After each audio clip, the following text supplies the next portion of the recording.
Tell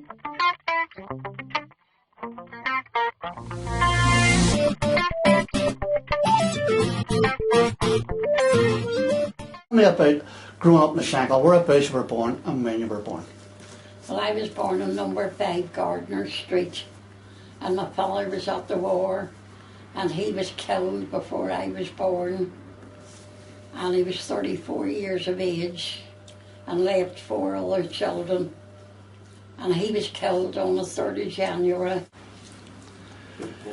Well, I was born on number 5 Gardner Street, and then when my mother married again, we moved to 45 Brown Street. So that's where I was brought up till I was married. What sort of housing had? How many rooms per house? Oh, what a big house. It was had an attic house. Oh, right. So there was plenty of room for us. Like, we weren't like other people crammed, 13 and 15 and the 2-bedroom house. In fact, there was some of the wee houses in Wilson Street were 1 tenpence a week. The rent was 1 tenpence a week. And Charlie, your house, you were saying? I was born in 45 and it was the corner shop at Gardner Street and Brown Street. And at 2 other brothers and a sister. So that was 9 of us then altogether. But as Dorothy said, there's plenty of room in it, like, you know what I mean? Was it only about the school days whenever you started school? I really enjoyed it because it was in the next block, Brown Street Public Elementary. It was the oldest school in Belfast. It's still there, but not as a school. Right. No, I really enjoyed it. The only thing was I couldn't do any mixing because the teacher would come into the shop in the morning and buying me stuff and all that, you know, first name term. But I really enjoyed it. But I left when I was 13. I started full-time work when I was 13, 6 weeks before I was 14, and I got 9 bob a week. And the market me a tanner. And whereabouts was that? Where did you start work? In a wholesale grocery firm. Oh. And I worked there, and then I went to work in Scapa Flow in the Orkney Island. Yes. And then I came back from there, and I'd seen a lot of it, and I joined the Navy then. And I served in submarines for 4 years. And what was your school days like, Mrs. McArthur? Your school days? Oh, they were all right, because actually we're all right and bright at school, so we weren't frightened to go to school or anything. We're all good enough scholars, you know, and my mother saw that we got our school. So there was no such a thing as keeping us home to do the messages or do the cleaning. She saw we went to school every morning. She was very firm about that, about sending us to school. And we all enjoyed school because, as I say, with no fear of it. You know what I mean, the way there's some children terrified of school. So there was nothing bad about going to school? No. And there was no bullying then. There was no bullying like that I knew of, you know. But the one thing I remember was that more than half the class hadn't bare feet. Is that right? Yeah, that's right. No shoes. Girls and all. But tell me about the type of work you've done. Well, it says 13, the wholesale grocery, a smallish firm. And how I started 13, the man that owned the firm called him a father for orders, you know, for the shop. Wholesale grocery. And it was 6 weeks before I was 14 and there was a vacancy. So, and I was sitting at school doing that, and there was two for 4 or 5, is what they call it. And so naturally I'm in right away. I liked it, but twice a week I had to go out on a horse and cart, the van. And you can imagine weather like that, and an old horse, and you're sitting there, and very often then you look down and your shoes were readily covered with certain stuff, you know. But I really liked the job, and then when I got up a bit, and I became a nice word. I was a commercial traveller, business agent, and I was on the road, and I liked that, and did quite well. And then later on, there was certain things that the man then brought in 2 nephews, and there were 2 snobs, and they checked this old van man who had been in progress to a lorry, and that was me done away. They worked inside in the store all the time. And So I get a 3 months notice and laughed at me, but it left. And a man that I used to clash with went into the same shops, and some of the shopkeepers told me, and so he sent for me. So he started me in another firm, but the same business. On the Shankill it was, McCann Leaving they called it.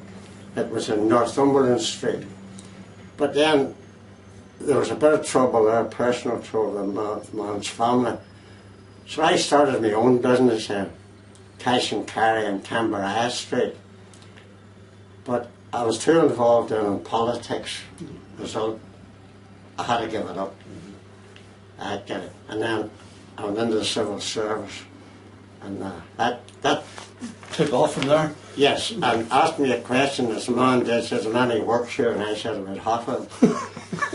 Which is the truth and still is. What night was Friday night, and you had the emery paper, all the old fireplace, you know, the old fire irons. Stove, black And, lead. Yeah, black lead, they're great, you know, and you done the steel parts with emery paper, and then now you scrubbed out the house and you put newspapers down on the floor so as to keep it clean for Sunday, and the floor was all covered with newspapers. That was an every week occurrence then. That happened every single week. Every Friday night. Every Friday was night? night. Oh, my. And you weren't allowed to go out with your boy all night, but you had to clean.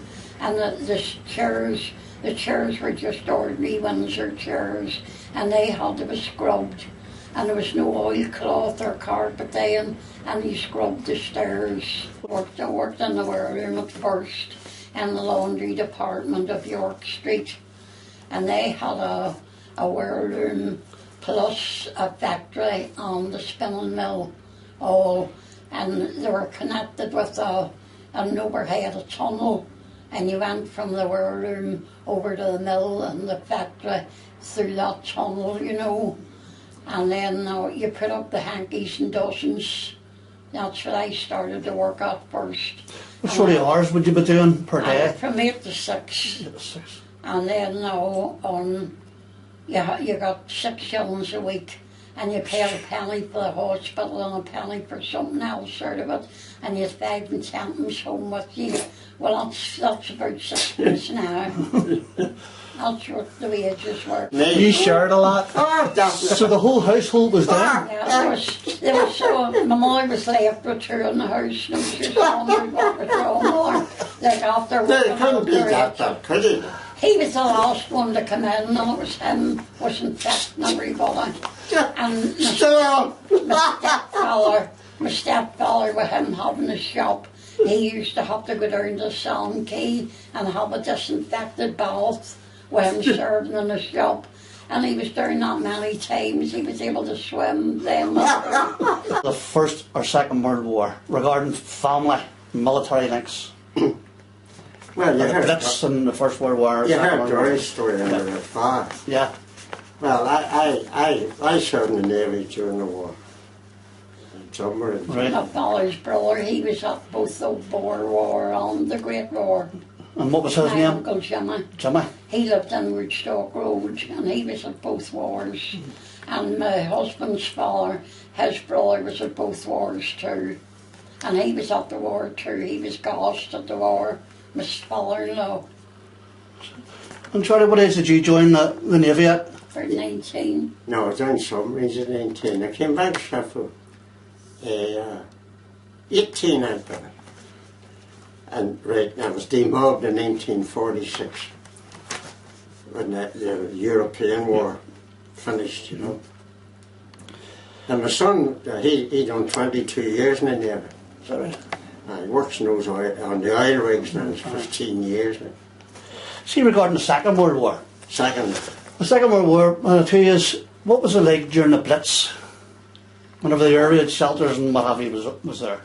Well, like it was all right. You knew the war was going on and all, but then on the 15th then of April, then the night of the Blitz, then we knew there was a war on then, and everybody was all. I was in what we used to call the coal hole then, and I was Sandra was only 7 weeks old whenever the Blitz, the night of the Blitz. And my husband and me, we were in the coal hole, and he had Roy on his knee and I had Sandra, and that's where we spent the night. And how many nights would this go on for? Oh, well, no, there was only the one night, Just the and one? then there was another one on the 6th of May. There's one on the 6th of May, and then we went down to Randallstown, went to the country, and we just drifted down one after the other. My three sisters, my two sisters were bombed out in Wickham Street, but there was a long mine dropped in Percy Street. The area shelter. And they lived in Wickham Street, just behind Percy Street. So their houses were wrecked, and they went down to Randallstown too. And we all stayed there till, well, actually, I come home about September. You know, well, that was from April, or the 2nd, or else the 2nd blitz. And the house in Randallstown, was it? Well, Did you live with someone, or was it a hostel or something? Well, actually, it was my sister's neighbour. She lived in Sandy Row, my sister, on the Linfield Road. She worked in Linfield Mill too, and she lived on the Linfield Road, and her next door neighbour came from Randallstown, and her brother had a thatched cottage. So she, of course, invited my sister and her two children down. She had moved up to Wickham Street then, but the previous neighbour, and she invited my sister and her children down, and then we drifted down one by one with our children, and the house was overflowing, and there was no toilet or anything, you know what I mean? And you had to put the umbrella up at night. The water was rolling through the thatch, but it was great fun for we're all together, you know. Would you rather have it the way it is now, or the way it was you were talking about? Or each person stood at the corner, had their own wee streets and what have Well, you? there was a lot of poverty, but there were better times and more better the neighbours. And I lived on the Clintons at 10, as the saying is. I told my neighbour down there I had living down the Fine Art. And you see, I used to dread anybody down on the street in case I'd have to give threepence or sixpence towards a raise, for it wrecked my budget. Oh, right. Well, I was lucky. My dad having a shop, and them was all working in the mill. You know, so I had a great early life, to tell you the truth. I really enjoyed it. And we had a better life than most people round the district, you know what I mean? Because his grandmother, his father was brought up in Ballyclare. He was a Ballyclare man, and when he shut the shop on Sunday, or he didn't open on Sunday, and he took us all, every one of us, my mother and all the children, and he took us all in the tram to the end of the lines, which was Glengormley then. That was as far as the tram went. And then he hired a pony and trap, and we all got into the pony and trap, and we went out to the country house, and his grandma made us all welcome. She didn't make any difference, although we were two separate families. She didn't make any difference. She welcomed us. And, well, and any children's seen that bill, no. you know, it was like something you would have read about. She was 99 when she died. Or the little woman, you know what I mean? There was other children that were even seen the country. Do you mind talking a wee bit more about life on the submarines? You know, that would be very alien to some of the kids nowadays. Yeah, but nobody would believe you, Billy, to be quite honest. You'd have to be on them. And you see now, there's a Submariners Association here now. And I think I'm the only word-time man on it. And they're big hotels and all that.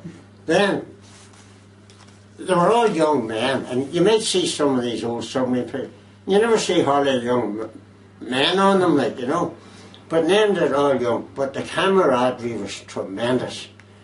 And, no, I'll leave it but out, I was going to say.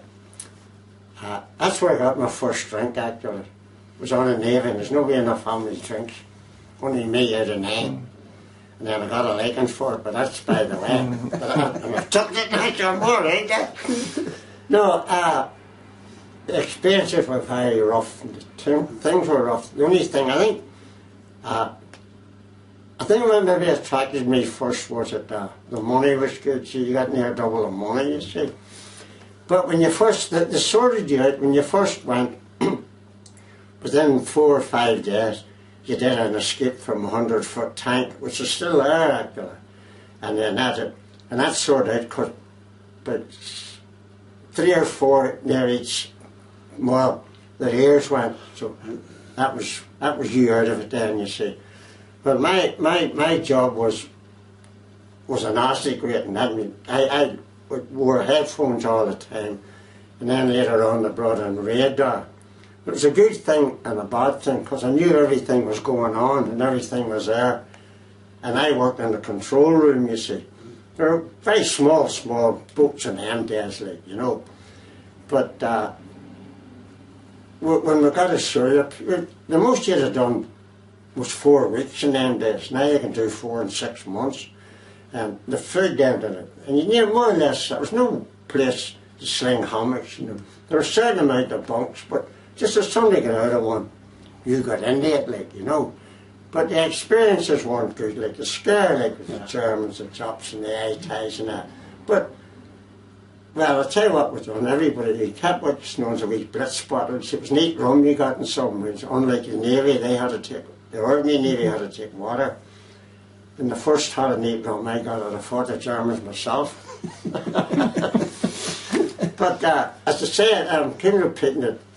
It's thing, I've written it off type of thing, you know what I mean? Like, it wasn't a good time, but I don't regret it. Like, it was something, you know. You had a lot of friends on it too. Yes, and had right up to the end, still had 1 or 2, but age group, you know, are away. Like, but the camaraderie, and actually, the way she's recording this, we got ashore, we went kind of mad, like, you know. Yeah. Places were wrecked all over the place, you know, that's just the way it went. And do you remember any events or anything in the area that, you know, key events during the Troubles? Yes, I remember one particular day. Remember we were going to somebody's party when they blew up the fish shop thing. Aye. We were going to some hotel somewhere. And we had, everything was arranged, like, and was it the Strongwood Hotel? It was the Strongwood Hotel. But we were going to a family celebration in the Strongwood Hotel the day that bomb went off. You know, Frizzell's? Yes. That's the one that sticks in my mind. Yeah. But I was on the road, but it was in connection with the Orange Institution. We patrolled the road and that, and, you know, try and keep things down and one thing and another like that.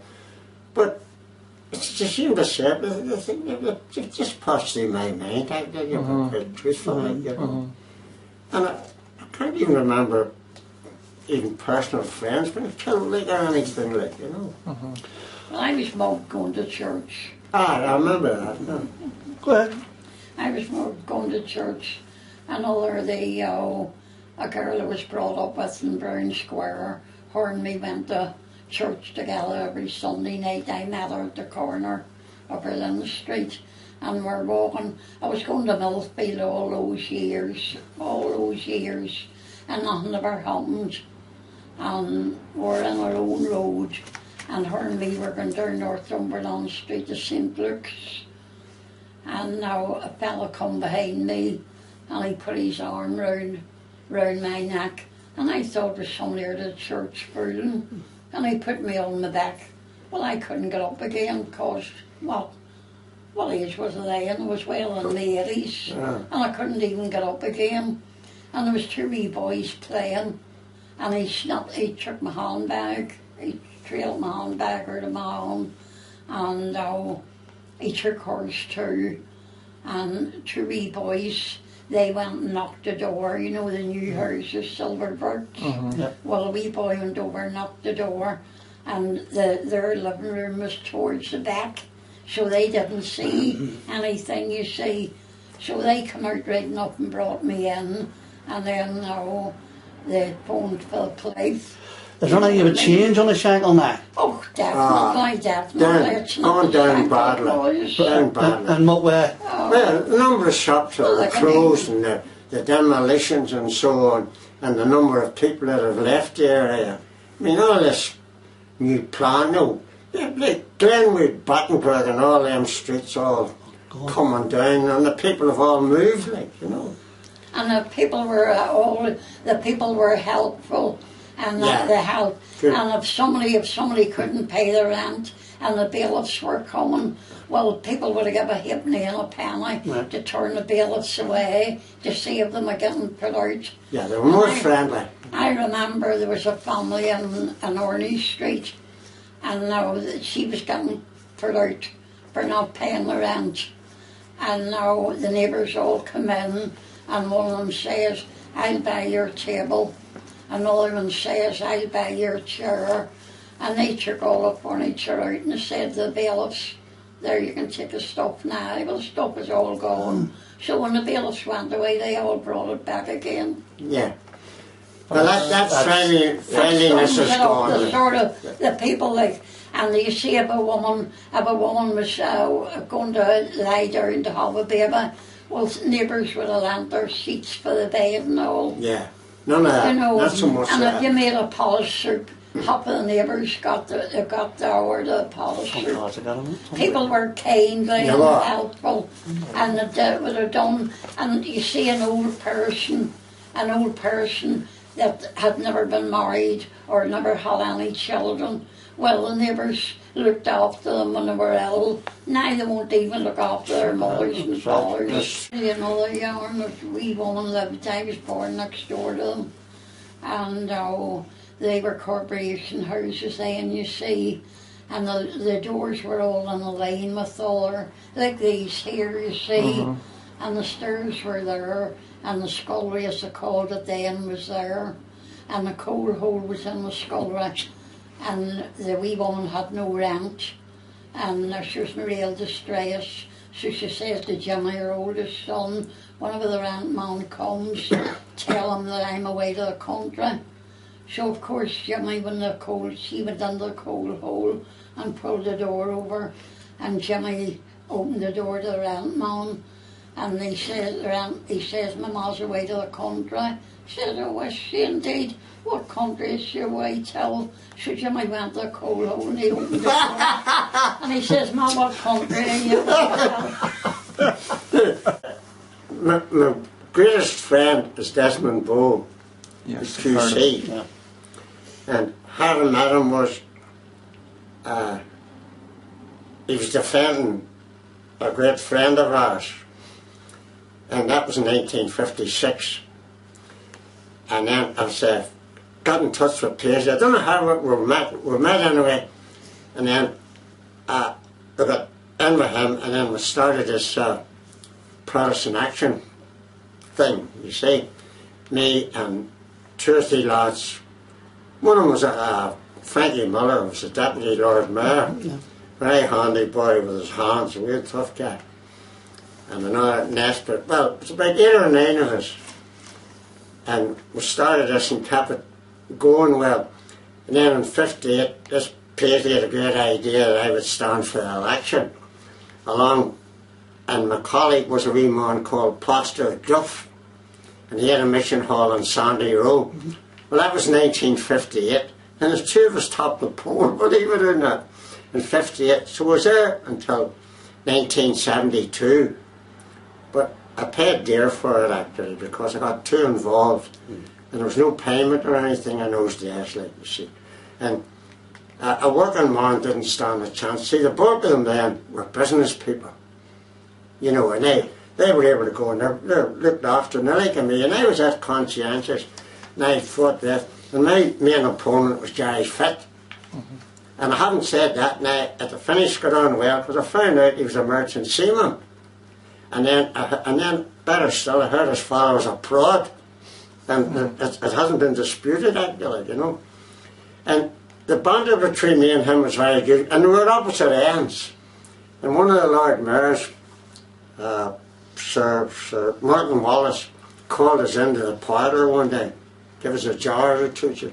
You'd have to cut out this banter, like there's no business been done the way you used to are carrying on. Well, better than that, and I got into it, so I lost the business, house, everything. I was that involved, but that was partly because I was in the Senate, you see, for 4 years, till it was prorogued, and remember they closed storming down completely. But it was a gentleman's club as well. And so was the City Hall in a sense, because most of the business was done in the Reform Club and Royal Avenue, like, you know, that's all these knights, big businessmen. And I'll tell you a funny story, because you might recall this man, Brian Morton, was the biggest estate agent in the city. I still heard of him, A real gentleman.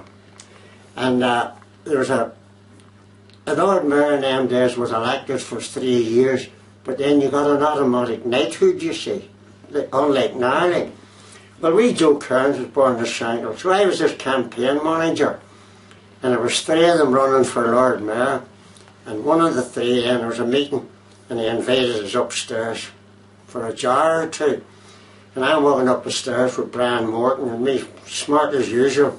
He said, "Isn't that nice to Tom and Rachel?" And I said, "You'll hardly be carried out," and I walked on up, you see, and he came over to me 5 minutes later with his whiskey. He says, "I give my dog a bigger toddy than that every night." But anyway, that was it. And as I said, gentlemen's club, and the only men there who fought anything was the 4 nationalists. They were clever men. One man called Senator McGill, and another one called O'Hare. But bitter. And then there was another fellow, he was on the county at the time, Paddy Wilson. In fact, he was murdered actually. Yes, yes.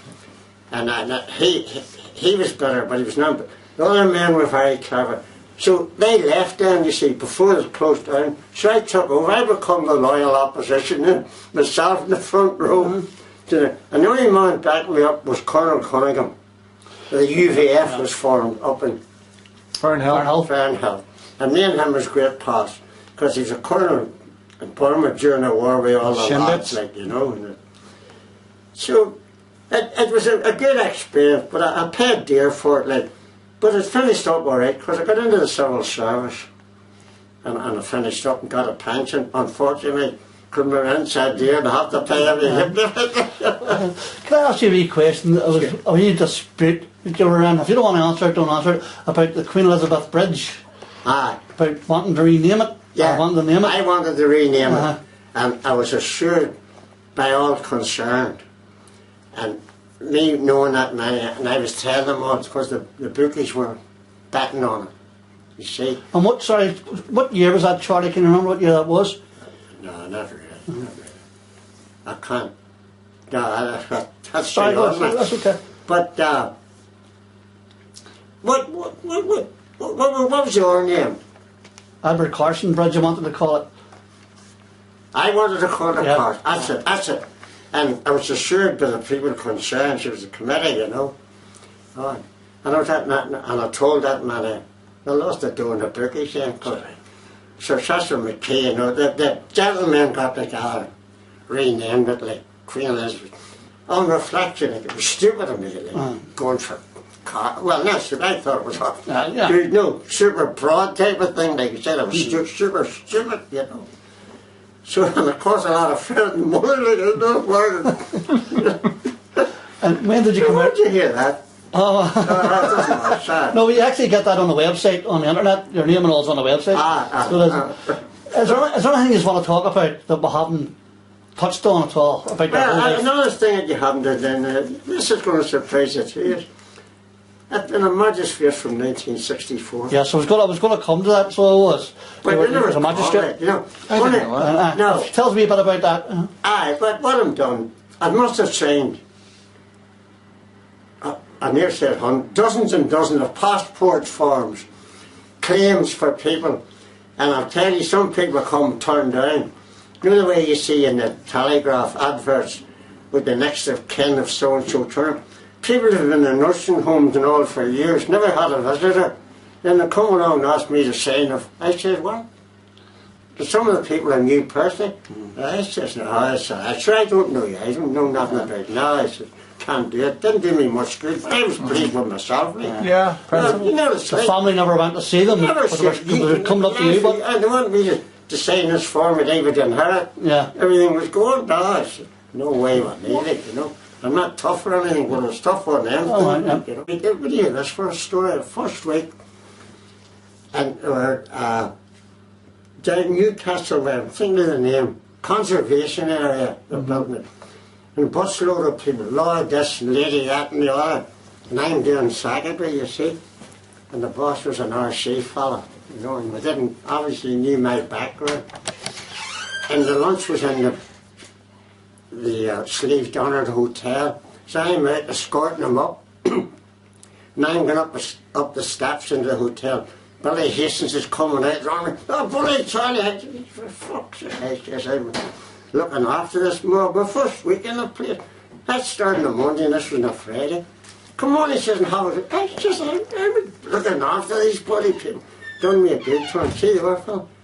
There's an Egypt just started. And a man that owns all the leading hotels in Northern Ireland is on. Bloody rain. Oh, brilliant. Done me a real done a good turn. A real good turn. Funny enough, since I was coming into a place the other day, where I live, that Forth River was giving the residents a free dinner, you know. Yes. And the lad Phillips, and he works in the Europa. He said, I'm glad to see, he says, Mr. Hastings says, do you ever see Charles? He said, tell him to drop in, he says, we'll have a coffee. Yeah, that's good, yeah. And better still, he offered me that bloody Mountain View pub. And I went and Billy Purdy, I don't know whether you remember him. And Billy had taken me around everywhere. He was after a pub. I says, no. He says, why? Well, I said, I'll drink myself to death or a shot because I'm not paying anybody, you know. But I says, if a man lined up, and he was working from the Midland Hotel in them days, you see. And I says, no. And I had to bring this man, big shooter. He had the brain, big trainer, the brawn. Two of them got in. That was 24 years ago. And he more or less, they bothered him month by month. That's how that is. And he'd done everything for them. And then finishing up, then I got it bought then for Wilson. That's right. And they felt had it not. You're the middleman, eh? Just that's right. Charlie, did you ever have much dealings, or can you tell us a wee bit about Tommy Henderson? Yes, I can tell you the greatest thing for me in the Purity. I got him made Freeman of the city. That's right, and I was so proud of that. But I sat beside him, you see, but he was going fast, like the napper was really going. But a terrible, fresh looking man. And I remember, see his history, like from for this road, was fantastic, like, you know, what he done. And I thought of that. And there was a lot of pros to it, you know, the so-called Yankee. But I done a bit of that, but anyway, I've got it, and it's recorded, like it is. Yes, that's right. I knew you got that. I think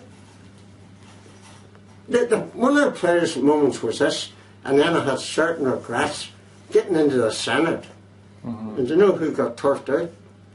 The Grand Master, Sir George Clark. But it was Desmond, you know, the strength he had in them days. Desmond Bull. And Peter and I were friendly now until he done them, that somersault to his, you know. Because of politics. Because of politics. But as I said earlier, I've no regrets. You go through, like, and I'm not thankful I'm here, like, after a quadruple heart operation, trying everything else, right, like, but them doctors, I said earlier, like, only had money for the water, I'd have been away with me. Then he says and you're a non-smoker. Well, I says, well, how do you know that? He says, there's not a mark on your lungs. Well, I said, you're right, I'm a non-smoker. But I said, I've been drinking in pubs and clubs for over 60 years. But he says, there's not a mark on your lungs. How do you work that out? I'm totally look at pubs, the pit and everything. Not a mark on the bloody lungs. That's funny. And then you think them about submarines, you see them, oh, Christ, that suited me lovely on them, you see. And what I remember is that 200 fags, 6 bob, players and senior service, and under 6 or 7 quid a packet. Something like that, now. Well, I got the sweets and chocolate because I have a very sweet tooth. I still have. Because you didn't smoke? So I swapped the fags.